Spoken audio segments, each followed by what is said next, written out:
friends. I hope y'all are having a great day today.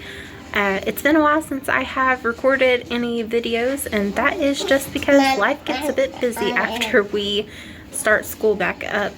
After the Christmas break, it just takes us a little bit to get back into our routine. It feels like everything takes all day there for a few weeks. But anyways, my kids are homeschooled, so that's why it feels like it takes all day. Anyways, so today's video is a emergency $5 meal plan where I'm going to feed my family of 7 breakfast, lunch, and dinner for only $5. This is not a sustainable way to feed your family.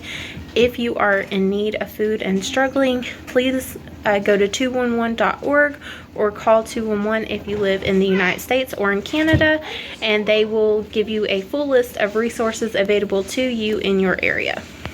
So let me show you what we got for our $5, and then at the end, after I show you all the meals, I will tell you exactly what my family thought of all 3 meals, and I hope y'all enjoy.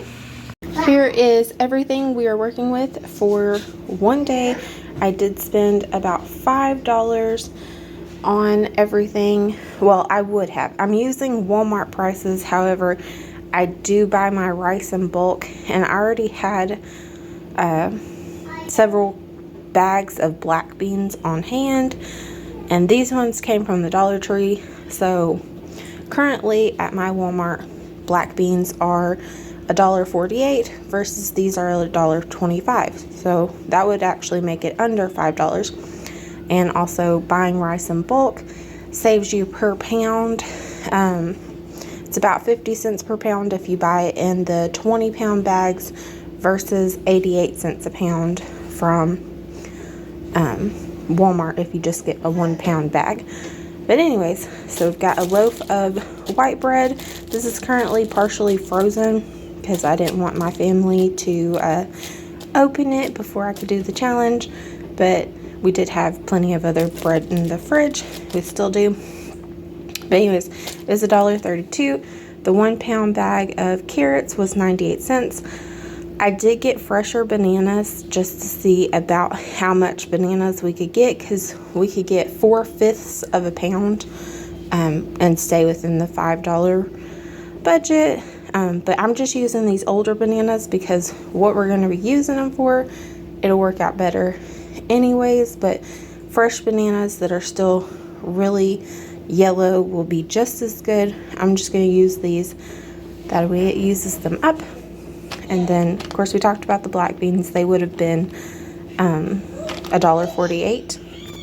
And then 1 pound of rice, which is 2.5 cups, would be 88 cents. Oh, and then the bananas, we could have either spent 32 or 34 cents. I don't have it right in front of me, so I can put it on the screen. I think it was 34 cents, though. I'll put it on the screen if it wasn't 34 cents. And that would have equaled exactly $5, I believe. But anyways, here's everything we're going to be working with.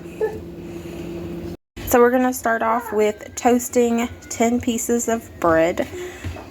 You want to save 14 pieces for dinner if you have 7 people like I do, because you'll need 2 pieces per person later on in the day. But anyways, I'm just going to toast this in my oven until it gets a little bit toasty. Ideally, for what we're making, you would use stale bread, but since this isn't stale, I'm going to toast it to give it that same dried out effect, I guess. But anyways, I'm going to hush and toast this. Alright, so after I got the bread in the oven, I picked through my beans and made sure there's no crazy looking beans in there or any rocks, of course. I gave these a good rinse, and I put about 7 cups of water in here. I don't know if you can tell.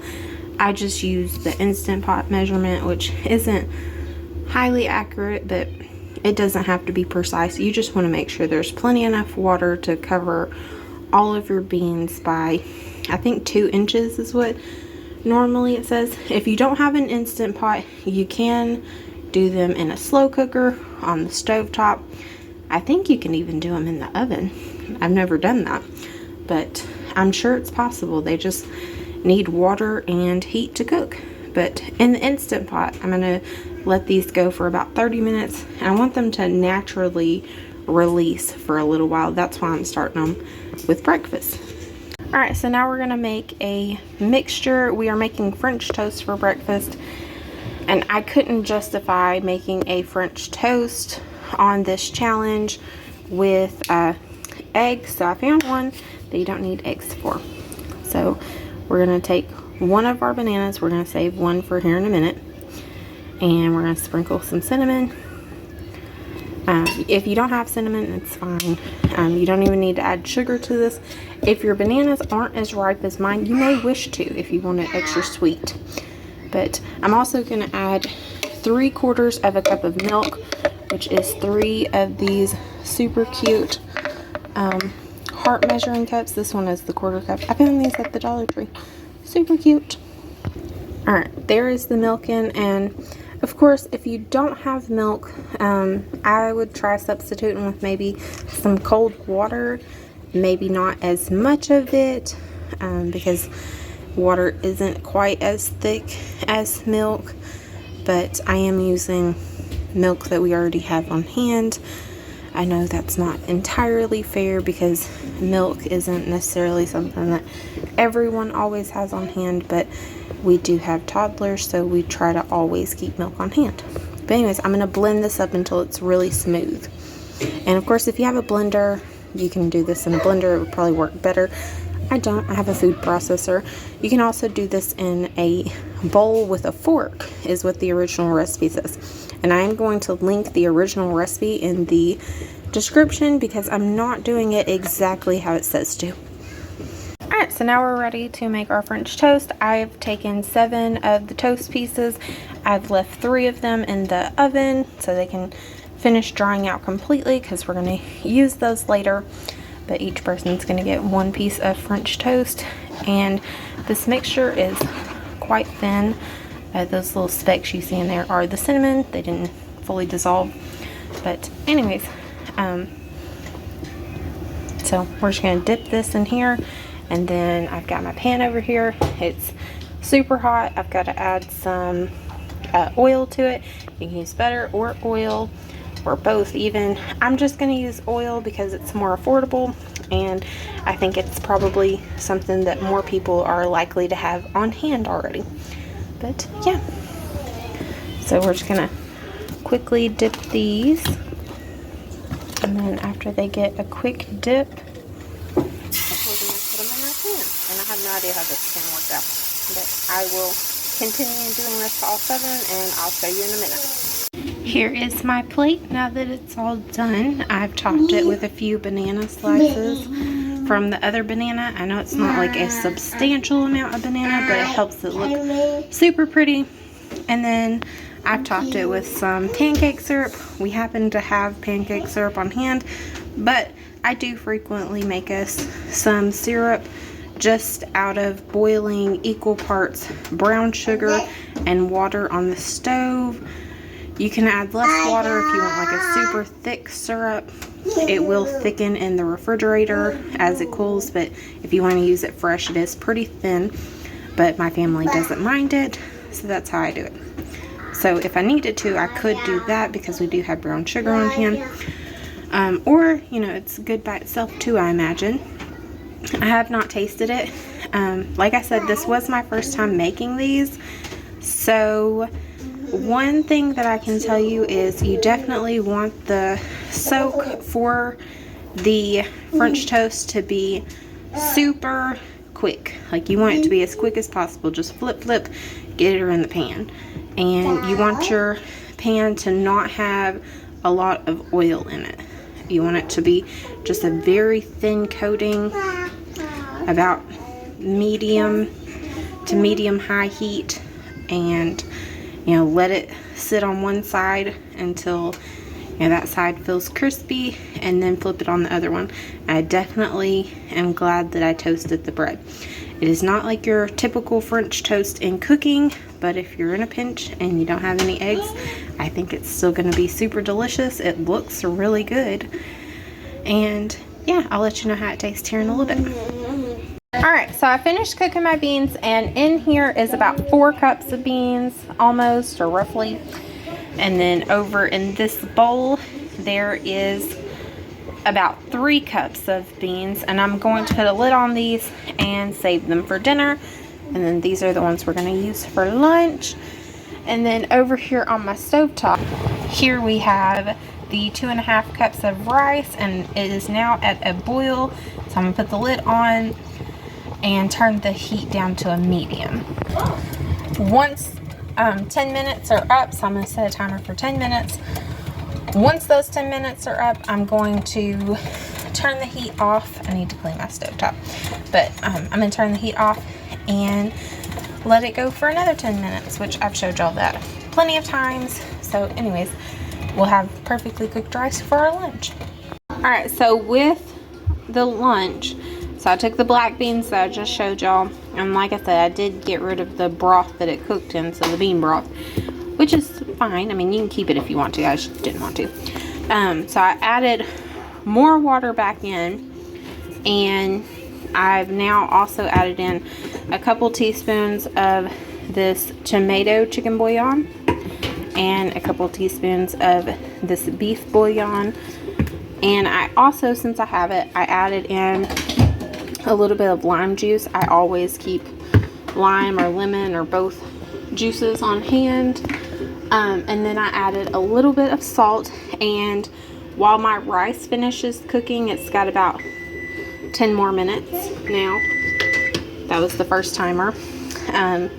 So I'm going to let this sit and just kind of saute on the you know, the saute function, so it'll kind of come up to a boil, and then it'll just boil for a little bit just to kind of get the flavors combined. Here is our lunch. I tried to make it super cute by putting the rice in one of my smaller heart measuring cups, and as you can see, they've started falling apart.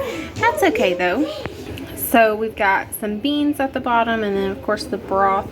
Now if you would have kept if I would have kept the bean liquid, then this would be quite a lot thicker. I also didn't have to add as much water, and I also could have cooked it down for longer to kind of thicken it up and kind of mash some of the beans.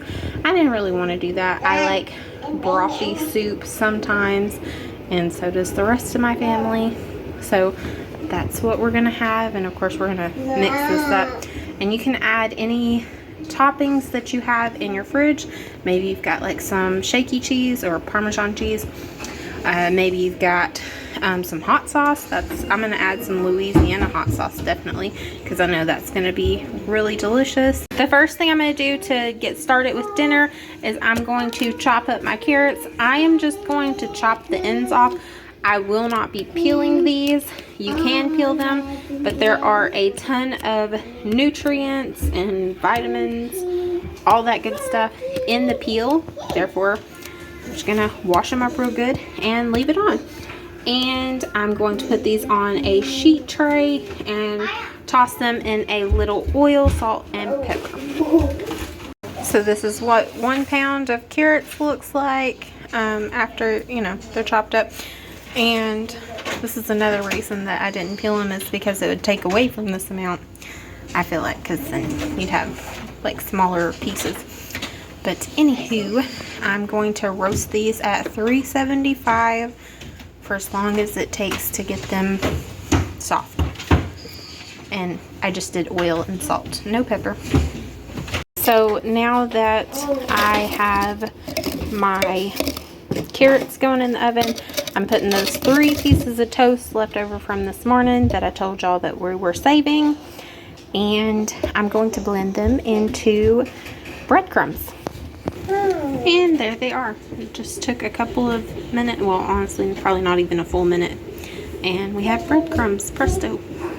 Alright, so now we have our beans that we set aside, and I put a little over 2 cups because that's what we would have had left over if everybody would have ate, you know, a full-size serving that I showed y'all at lunchtime, which was 3/4 of a cup of cooked rice and a 1/2 cup of just beans plus a cup of the broth. But anyways, I'm going to put this in my food processor now and give it a blend. So it appears that I'm gonna have to do this in batches. So I will blend this up and then I'll put it in a mixing bowl, and then I'll mix it by hand a little bit too. So I didn't pulverize all the beans and rice, but most of them. And then I added in some seasoning. I went with some of this Kinder's barbecue rub seasoning, and I just polished it off. There was barely anything left. I also did some onion powder, garlic powder, and just a pinch of beef bouillon powder. I added in my breadcrumbs, and I went in with my hands and squished everything together because it's a pretty thick mixture. We're going to make some black bean and rice burgers. I think that this is going to turn out really good because my family really loves mushroom and rice burgers that I make pretty frequently, and this is very similar to those, except for instead of mushrooms, I'm using black beans. So I'm going to start out with 1/3 of a cup, and I'm going to see how those look. I don't want them too big, but I also don't want them too little. And I'm going to try to make for sure at least 7. I think I should have more than plenty to make 7. But I'll show you what they look like in just a moment. Alright, so I was able to get 10 patties, and I did use the 1/3 cup. I spritzed the measuring cup in my hands. That way none of the mixture would stick to my hands or to the measuring cup. And yeah, so now I'm going to put these in the oven with the carrots. And the carrots have been in there about 10-15 minutes at this point. And I'm going to cook these. I'm going to start with 10 minutes and I'm going to flip them over to the other side. Really everything in here is cooked. I mean, you know, the beans are cooked, the rice is cooked, the breadcrumbs are cooked. I mean, everything, it's all cooked. So you're just trying to crisp them up. And I did flatten them out kind of thin because I do want them to get crispy on both sides. But I don't want it to get so crispy that they're, you know, bone dry in the middle, if that makes sense. So I'm going to start with 10 minutes on the first side and then flip it over. If you hear that thunder, we've been having storms off and on all day. But anyways, I'm going to put these in the oven. I tossed our carrots with some honey, and then we just put whatever we wanted to on our burgers, or you know, whatever we had on hand. I personally put some spicy brown mustard and ketchup on mine. Of course, you can add whatever you want to. Alright, so like I promised, I'm going to let you know what my family thought of all of the meals. So this is a completely different day. I filmed this the other day, and I forgot to film this part of it, so I'm doing it today. But either way, my family loved all 3 meals. One of my kids especially loved breakfast, and they're not even a fan of bananas right now. They kind of go back and forth, but they completely devoured it. And then I was like, I swapped eggs for bananas on the French toast, and they were like, what? They couldn't even tell, especially once you get the syrup on there. You can't tell. My family all loved the black bean soup and rice. We really like, well, most of us like brothy soups. There's a couple in our family that doesn't like brothy soups, so they just had the beans and they avoided the broth. Everyone in my family really enjoyed the black bean burgers. I think you could season them up however you like. I put that Kinder's barbecue seasoning, I think it is, in it. I showed it. And that was really good. It kind of gave it like a Southwest flavor. And we are a meat eating family, so for us to like it, then you know it's gotta be good. Of course, I'm not gonna come on here and say that it's the best burger I've ever had, because obviously it's not like a traditional burger, but it was really good and we will make them again. But anyways, I hope y'all enjoyed this video. I will see y'all soon. Never ever forget, above all, Jesus loves y'all and I love y'all too. I hope you have a great day. I'll see you soon. Bye.